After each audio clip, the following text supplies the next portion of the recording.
안녕하세요. 한일 강사입니다. 여러분들의 자녀 또는 학생, 그다음에 친구들끼리 공부해도 마찬가지로 이 피드백 또는 다른 말로 하면 고쳐주기 그를 어떻게 주는지에 따라서 학습 효과에 큰 차이가 납니다. 학생이나 자녀분이 글을 썼어요. 또는 친구가 글을 쓰거나 뭔가 썼어요. 썼을 적에 그냥 놔두는 거 하고 그 다음에 그걸 읽어보고 뭔가 거기에 맞도록 학습에 효과적인 피드백을 주는 거하고 당연히 피드백 준 적 효과가 있죠. 또 학생들 스스로도 피드백을 받기를 주로 원합니다. 내가 쓴 글에 대해서 아무 말도 하지 마세요. 그런 학생도 있긴 있지만은 그래도 내가 쓴 글이 어떤지 좀 봐주세요 하는 게 기본적인 학습자들의 바람입니다. 학자들에 따라서 피드백을 주는 게 좋다 또는 피드백을 주는 것이 전혀 도움이 안 된다라고 하는 큰 두 개의 맥락 속에서 서로 계속 의견의 조율을 하고 있어요. 어느 쪽이 맞는지는 모르겠지만 현장에서 오랫동안 봐보면 아무래도 학생들 본인 자체가 우리가 가르치는 사람이고 학생이 주인공인데 주인공이 내 글을 좀 봐달라고 하는데 그죠? 봐줘야겠죠, 그죠? 그래서 피드백 어떻게 고쳐주는지 고쳐주기로써 이루어지는 학습 방법이 있거든요. 그래서 학부모님들, 선생님들, 강사님들도 공부하는 본인 스스로도 알고 있는 게 장기적인 학습에 도움이 됩니다. 피드백을 어떻게 주는지에 따라서 학습 성과에 차이가 많이 납니다. 다 고쳐줄까? 틀린 걸 일일이 다 찾아내서 다 고쳐줄까? 아니면은 뭐가 틀렸다고 이렇게 얘기만 해줄까? 어떻게 해주지? 피드백 종류에 따라서 성과의 차이가 나요. 굿 피드백은요, 학생들이 자신들이 실수한다라는 것을 인정하고 동의하도록 하는 게 굿 피드백입니다.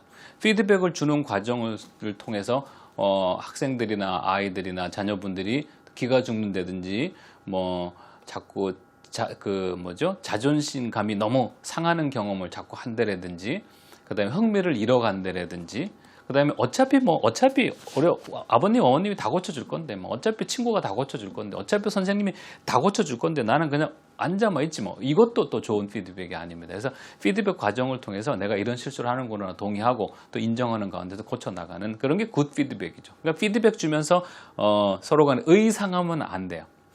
고치는 과정 속에서 학습이 일어나도록 하는 피드백이 좋은 피드백입니다. 그러니까 사실은 다 고쳐주면 학습자 입장에서는 스스로 고칠 기회가 없어지는 거기도 해요. 그러다 보니까 다 고쳐주는 게 꼭 나쁘다라는 건 아닌데 다 고쳐주는 게 필요한 부분이 있습니다. 그러나 현장에서 겪어보거나 또 제가 학습자 입장에서 또 가르치는 양쪽 입장에서 겪어보면은 나한테 고칠 기회를 조금 주는 게 좀 더 도움이 되었었어요. 학습자들 자체가 피드백을 원하기 때문에 아무래도 피드백을 주는 게 좋지 안 주는 게 좋다 말은 많지만 일단은 가르치는 사람 입장에서는 주는 쪽으로 포커스를 맞춰 보려고 그래요. 대표적인 피드백 종류를 알 필요가 있죠. 왜 그러냐, 학생들 입장에서 다 고쳐준 것보다는 좀 다 고쳐주지 않은 게 내 스스로 고칠 기회를 준 게 도움이 된단 말이죠. 그럼 어떠한 종류의 피드백이 학생들 스스로 고칠 기회를 주고 또 어떻게 학생들이 그 피드백을 통해서 효과를 얻는지를 한번 그 피드백 종류를 알아보는 게 전문가가 되는데 좀 필요한 지식입니다.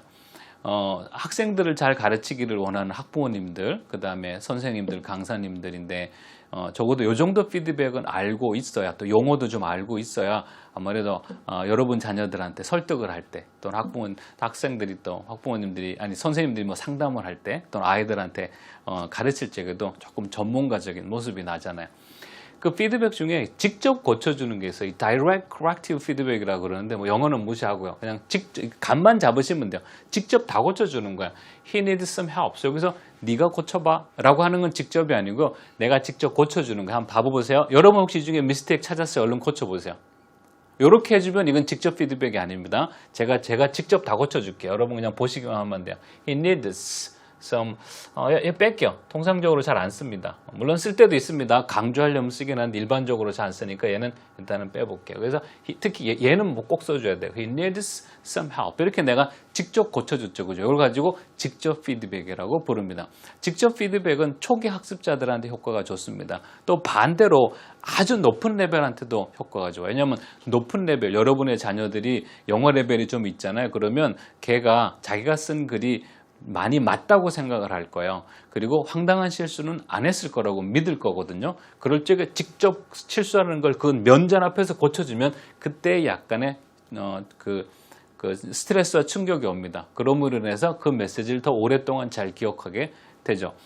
그 다음에 그 특정 문법만 고쳐주는 게 있어요. 이런 거 가지고 Focused Corrective Feedback이라고 그러거든요. 하나에만 포커스 맞추는 거. 이 안에 각 문장마다 그 실수들이 있어요. 근데 선생님은 다른 거 신경 안 쓸 겁니다. 선생님은 관사에만 신경을 쓸 거예요. 그래서 그것만 고쳐줄 거야. I have idea. You will be like it. Listen, my idea. This is great idea. 선생님 틀린 게 하나도 없는데요. 아니요. 각 문장마다 한 개씩 틀렸습니다. 여기 뭐 틀렸을까요? 여기요. 근데 나는 관사에만 초점을 맞출 거예요. I have idea. 얘 틀렸다 그죠? I have an idea. 이래야 된다 그죠? I have an idea. You will be like. 여기도 틀린 게 있습니다. 근데 내가 안 고쳐줄 거야. 난 지금 관사만 할 거거든요. Listen, my idea. 여기서 틀린 게 있습니다. 이거 안 고쳐줄게요. 넘어갈게요. This is great idea. This is a great idea. 이렇게 얘기해야 되네요. 왜? 특정 문법. 저는 가장 많이 틀리는 실수 중에 하나는 관사에만 관심을 두고 걔만 고쳤습니다. 이런 걸 가지고 특정 문법만 고쳐주는 피드백이라고 하죠. 그러면 당연히 학습자 입장에서는 그 문법만 바라보게 돼요. 한일쌤은 지금서부터 관사 틀린 것만 잡을 거야. 그럼 학생들은 관사는 안 틀리려고 그러겠죠. 그죠? 그 다음 틀린 부분만 밑줄을 그어주는 경우가 있습니다. 이거는 직접 고쳐주는 것보다는 학습자 스스로 고칠 기회를 주기 때문에 학습적인 효과를 좀 기대해 볼 수가 있어요. 틀린 부분만 제가 밑줄을 그어볼 테니까 여러분이 한번 고쳐보시겠어요? 이렇게 걷고 선생님 맞는데 왜 틀리다 그러죠? 학습자도 그런다고 이제. 그 다음에 그 매험 요것도 보고 또 이것도 고쳐보고 이것도 고쳐보고 선생님 그렇게 많이 틀렸나요? 이것도 한번 고쳐보고요. 이것도 한번 고쳐보고 여기도 한번 고쳐보고요. 이렇게 그러면 하나 둘 셋 네 개 다섯 여섯 일곱 개가 맞나요? 하나 둘 셋 넷 다섯 일곱 개 그죠? 이렇게 틀린 부분만 밑줄을 그어주는 게 있어요. 그러니까 이런 걸 가지고 우리가 간접 피드백이라고 그러거든요. 이렇게 고쳐지면 이 부분은 학생들 스스로 고쳐야 돼요. 그러면 아무래도 직접 다 고쳐주는 거예요. 직접 이렇게 고쳐주는 것보다는 아무래도 정신적인 노동을 더 하게 되고 더 뭔가를 찾아보려고 그러겠죠. 그러면서 학습이 이루어집니다. 여러분 이제 고쳐보세요. 5초 줄게요. 얼른 고쳐보세요. 5, 4, 3, 2, 1. 그쵸? 여러분의 자녀도 그런 경험을 하게 되고 여러분의 학생도 그런 경험을 하게 돼요. one is to 얘를 아예 빼두든지 그죠? 얘를 아예 빼두든지 아니면 one is to go 이렇게 돼야 됩니다. They go to bus stop 정류장 셀 수 있죠, 그죠? A bus stop and ride 버스 셀 수 있죠, 그죠? A bus. Second is 여기다 to work 그러든지 아니면 working 그러든지 둘 중에 하나를 선택하시면 되고 30분이니까 개수가 많네요. S 붙이면 되고 택시 셀 수 있죠, 그죠? 그죠, 그죠. 맞죠, 그죠? 이 관사 실수는 참 정말 많이 합니다. 자, 이렇게 자꾸 하면서 서로 동의를 얻어가는 과정 속에 실수를 줄인다고 보시면 돼요. 그 틀린 것의 개수를 왼쪽 오른쪽에 써주는 방법이 있는데 한일 선생님 제 개인적으로 좋아하는 방법이야. 틀린 문장 전체 밑줄을 긋기도 하고요. 전체 틀린 개수를 알려주는 경우가 있는데 난이도로 치자면 얘가 학생들한테는 얘가 제일 어렵습니다. 학생들한테는 얘가 제일 스트레스 되고요. 그 다음에 얘가 두 번째 스트레스가 되고 얘가 그나마 덜 부담되면서 교육적인 효과를 얻을 수가 있어요. 틀린 문장 이렇게 다 거주는 거예요. 이렇게 거주는 거예요. 이렇게 거주고 고치세요 그러는 거. 이 중에 틀린 거 하나 있다는 얘기예요. 부담이 되죠. 뭐가 틀렸지? 나는 최선을 다해서 썼는데 여기 뭐 틀렸어요, 여러분요? 그쵸? 찾기 좀 어렵잖아요, 그죠? 근데 밑줄을 다 거주는 대신에 번호를 써주는 게 있습니다. 가운데를 중심으로 왼쪽 편에 치우쳐서 실수가 있으면 이쪽 편에 이렇게 하나 써주면 돼요. 그러면 요 문장에서 왼쪽 편으로 하나 실수 있는 거예요. 가운데를 중심으로 오른쪽에 실수가 있으면 이쪽 편에 1 이렇게 써주면 되는데 지금은 이쪽 편으로 실수가 있습니다. 여러분이 찾아보세요. 얘기 안 해줄게요. 답답해 얘기해 줄게요. I was interested 이렇게 그죠? 이렇게 썼어야 되는 거예요. 그 다음 것도 읽어볼게요. Honestly, I wanted it because of I am not confident enough to study English well. 선생님 perfect 완벽한데요? 틀린 게 하나도 없는데요? 아니 틀린 거 있어요. 제일 그 학생들한테 좀 어렵게 하는 방법이 뭐냐면 이 3번 전체 틀린 개수를 다 알려주는 경우인데 요 안에 지금 제가 이렇게 3 이렇게 쓰면요. 이렇게 쓰면 이렇게 여러분이 그러면 3개 만나볼게요. 하나, 둘, 그쵸? 여러분이 3개 찾아야 돼요. 여러분의 학생이 찾아야 되고 여러분의 자녀분들이 3개를 찾아야 되기 때문에 이게 굉장히 스트레스 받아요. 이제 뭐 틀렸지? 나는 최선을 다해서 썼는데 뭐가 3개 틀렸지? 이런 거고 이제 틀린 부분에 밑줄을 그어주거나 틀린 부분에 이렇게 예를 들어서 이렇게 그어주면 좀 마음이 위로가 돼요. 이제 걔만 보면 되니까요. 그다음에 뭐 이렇게 밑줄 그어주면 확실히 눈에 좀 들어오죠. 이렇게 눈에 좀 들어오고요. 그 다음에 이런 방식이 있고 그 다음에 요거보다는 조금 부담이 되지만 학습적인 효과가 있는 게 왼쪽이나 오른쪽에 개수를 써주는 거죠. 가운데를 중심으로 왼쪽에 실수가 있을 경우에 왼쪽에 개수를 써주면 되고 오른쪽에 써주면 되는데 여기에 2개 이렇게 써주면 돼. 근데 이제 이미 벌써 표시를 해놨기 때문에 뻔히 뭐 어느 장소가 틀린 줄 알겠죠. 여기 하나 이렇게 써주면 돼. 그리고 스스로 찾게 하는 방법이죠. 여기 뭐 틀렸을까요? 여러분이 해보세요. 이게 좋은 피드백이 가져오는 학습적인 효과입니다. 이거 썼다고 그냥 넘어갈 게 아니고 일일이 다 고쳐줄 필요도 있지만 때에 따라서 이렇게 간접적인 피드백을 줄 때 여러분 같은 경험을 하게 돼요. 고쳐보세요. 혹시 어머니들, 아버님들, 선생님이세요? 그럼 여러분의 학생이 지금 여러분 같은 느낌일 거예요. 요 중에 이쪽 편에 치우쳐서 2개 틀렸어요. 뭐 틀렸어요? 고치세요. 어떻게 하면 돼요? I wanted it because 요 지워야 되고 그 다음에 여기가 wanted라고 과거다. 그죠? 그러면은 I am이 아니고 I was 그러면 되겠다. 그죠? 이렇게 I was not confident enough to study English. 얘 뭐 틀렸지? English well? 뭐 틀렸지 이거요? 뭐 틀렸죠? 요거 틀렸죠. 대문자 쓰셔야 돼요. 이렇게 해서 피드백을 주는 게 여러분의 자녀나 학생이 그 문장 하나 쓰려고 그 문장 하나 말하려고 그 문장 2-3개 쓰려고 얼마나 애를 썼겠어요. 거기에 적절한 피드백을 줌으로 인해서 썼던 라이팅 액티비티를 좀 더 길게 좀 더 효과적으로 끌어갈 수 있는 방법들이 피드백이라고 보시면 됩니다. 그 다음에 My second choice was animal trainer. I had same reason. 여기 전체적으로 볼 때 하나, 둘, 3 이렇게 써주면 여러분 스스로 3개를 골라야 되는 거예요. 이제 5초 줄게 고쳐보세요. 5, 4, 3, 2, 1. 그죠? 이게 힘들어요. 뭐지 힘들어요. 눈에 탁탁 들어오면 좋은데, 그죠? 눈에 다 들어왔어요? 굿! 잘하신 거고, 잘 안 들어왔어요? 또 적절한 자리를 찾을 수 있는 피드백을 줘볼게요. 개수를 써줄게요. 이쪽 편으로, 여기 편으로 치우쳐서 하나, 이쪽 편으로 치우쳐서 하나예요. 그러면 이제, 이쪽 편 이렇게 보면 될 것 같고, 여기는 이쪽 편으로 치우쳐서 하나예요. 이게 그렇게 찾아보면 돼요. 혹시 찾았나요? 3초. 3, 2, 1. 끝! 잘했어요. 혹시 아직 안 들어왔어요? 그럼 내가 이제 조금 더 쉬운 간접 피드백을 줄게요. 표시에 밑줄 그어줄게요. 여기 하나 있고, 그 다음에 여기 이렇게 통으로 하나고, 그 다음에 여기 이렇게 있어요. 얘네가 틀린 장소 썼어요. 어느 거 있을까요? 그러니까 틀린 거 찾아서 밑줄 그어주는 게 좀 더 쉬운 간접 피드백이죠. 뭐 있을까요? 얘 쓰면 안 돼요. 이렇게. 또 second에 속으시면 안 돼요. 이건 2번째 시도입니다. was animal trainer. 동물 조련사 셀 수 있죠. 그죠? on animal trainer. 학생들이 많이 틀리는 것 중에 하나인데 뭐뭐시 같다라고 말할 때 많이 틀리는데요. 더를 많이 빠뜨립니다. 항상 쓰셔야 됩니다. the same 뭐뭐뭐, the same 뭐뭐뭐 항상 쓰셔야 됩니다. 다시 앞에서부터 봐볼게요. 이렇게 여러분이 적절한 피드백을 사용하시면서 고쳐보도록 하세요. 제가 처음에 미국 가가지고서는 공부할 때요. 이거 제 얘기한 거예요. 제가 첫 번째는 전공을 장례학과를 하려고 그랬었어요. funeral arrangement. 왜냐하면 미국은 장의사가 되려고 그러면 대학교를 나와야 되더라고요. 너무 신기하고, 근데 한번 도움이 될 것 같고, 국내에 오면 제가 이로운 것 같은 거죠. 그래서 장례학과를 하고 싶었는데 사실은 속마음은 아니었어요. 속마음은 사실 조금 치사한 마음이 있었죠. 불안한 마음이 있었죠. 왜 그러냐면 영어 공부가 너무 힘들었어요.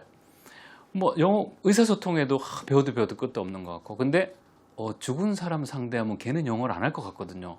그래서 내가 장례학과를 하려고 했던 정말 실질적인 이유는 영어가 두려웠었어요. 근데 장례학과를 하는데 실패했습니다. 그래서 그 다음에 도전한 게 애니멀 트레이너, 동물 조련사였어요. 내가 악어랑 영어 할 일이 없거든요. 코끼리 새끼 잘 빼주면 되는 거고 사자 갈기 잘 닦아주면 되는 거예요. 그래서 걔네랑 영어 할 일이 없어요. 그래서 영어에 대한 두려움이 너무 커서 이 두 가지 전공을 하려고 애를 썼는데 결국은 언어학이라고 하는 어려운 전공을 하게 됐죠. 사람 운명 어떻게 될지 알 수가 없어요. 아무튼 제 얘기를 쓰면서 여러분한테 피드백 얘기를 전달해 드렸으니까 기억해 보도록 하세요. 직접 고쳐주는 게 있습니다. 그 다음에 간접적으로 고쳐주는 게 있어요. 틀린 거면 밑줄 치는 게 있습니다. 양쪽에 번호 써주는 게 있어요. 제일 어려운 게 전체적으로 틀린 개수만 보여주는 게 제일 어려운 방식이에요. 적절히 사용해 보도록 해요. 학생들이 실제 한 케이스인데요. 이제 보면 알겠죠. 지금 요거 어떤 피드백 줬어요? 틀린 거에 몇 줄 근 거 준 거죠. 그죠? 그 다음에 여기 개수가 있다. 그죠? 2개. 그러면 이쪽으로 치우쳐서 2개네요. 그죠? 1개, 이쪽으로 치우쳐서 1개네요. 1개, 이쪽으로 치우쳐서 1개인데 밑줄까지 거졌으니까 뭐 틀렸는지 알겠죠. 그죠? 이렇게 피드백을 주시면 돼요. 그 다음에 요것도 마찬가지로 1개는 이쪽으로 치우쳐서 1개네요. 관사 있었어야 되는 거죠. 그 다음에 요거는 직접 고쳐줬다. 그죠? 하다가 답답한 마음에 직접 고쳐주셔도 돼요. 그 다음에 2개니까 요쪽 편으로, 가운데를 중심으로 요쪽 편으로 뭔가 모르지만 2개의 실수가 있으니까 학생 스스로 찾아야 되고 본인의 쓴 거를 버리는 게 아니에요. 그거를 찾아가는 과정에 또 다른 학습을 선생님과 학생, 학부모님과 자녀가 같이 공유할 수 있어요. 직접 고쳐주기, 특정 문법만 고쳐주기, 틀린 부분만 밑줄 그어주기, 틀린 것의 개수를 왼쪽이나 오른쪽에 써주기, 틀린 문장 전체 밑줄 그어주기, 전체 틀린 개수를 알려주기. 이제 기억하겠죠, 그죠? 이렇게 해서 적절한 피드백 종류를, 이거 말고도 피드백은 더 많이 있습니다. 근데 여러분이 기억해 두시면, 요 정도라도 기억해 두시면은 그래도 전문가적인 그런 첨사, 코렉션 피드백을 줄 수가 있을 거예요. 한번 요 중에 한번 봐보실래요? 한번 프랙티스니까 한번 요 중에 봐볼게요. 제가 해볼게요. 여러분도 같이 한번 보시면서 적절한 피드백을 선택해 보세요. I'd like to teach nothing to other students. I have 여기 하나 이렇게. 그럼 요 중에 하나 틀린 거죠, 그죠? 요 중에 하나. 뭐 틀렸을까요? 일단 쭉 가볼게요. The teacher just for today, so I don't want to spend. 요 중에 하나 이렇게 하나 이렇게 하나.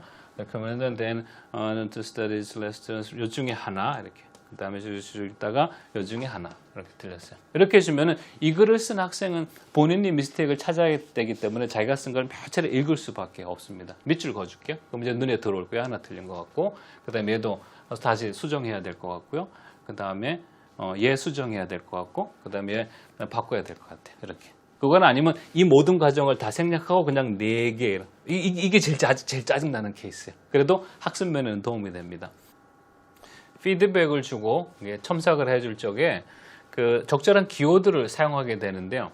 사람들마다 또는 책마다 다 다른 기호나 다른 첨삭 기호를 사용하고 있는데 그래도 통상적으로 사용하고 누가 봐도 이해하기 쉬운 기호를 좀 모아놨습니다. 그러니까 여러분이 사용하실 적에 참고를 해보도록 하세요. 컴마가 빠뜨리면 빠진 곳에 이렇게 이렇게 해주시면 돼요. 마침표를 빠뜨리면 그냥 이렇게 크게 손바닥만하게 이렇게 크게 빠진 장소에다 이렇게 써주시면 되고, 혹시 시제가 안 맞았을 경우는 이렇게 past, present 이렇게 써주시면 됩니다. 주어 동사를 못 맞췄을 경우도 이렇게 써주시면 되고요. 나머지 다 마찬가지인데 주의 깊게 볼 부분은 요 4점, 마이너스 4점짜리입니다. 이게 학생들이 이제 앞으로 시험을 볼 텐데요.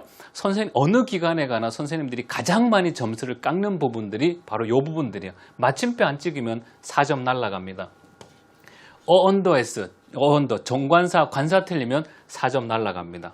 주어 동사 못 맞추나요? 4점 날라갑니다. 그러니까 피드백을 주시는 첨삭교를 주시는 선생님들도 이 부분들에 좀 신경을 쓰셔서 강하게 줄 필요가 있습니다. 그 다음에 또 점수가 많이 깎이는 게 분사 계열이에요. ing나 ed 잘못 쓰면 점수를 많이 깎습니다. 그러니까 요 첨삭교를 참고하시고 또 피드백을 주실 때도요. 점수가 많이 빠지는 부분을 좀 더 강조해서 기호를 주시면 도움을 받을 수가 있을 겁니다. 오늘은 피드백 주는 전문가, 피드백 줘서 전문가 되기, 서로 피드백 주면서 교육적인 효과를 보는 부분에 대해서 공부해 봤어요.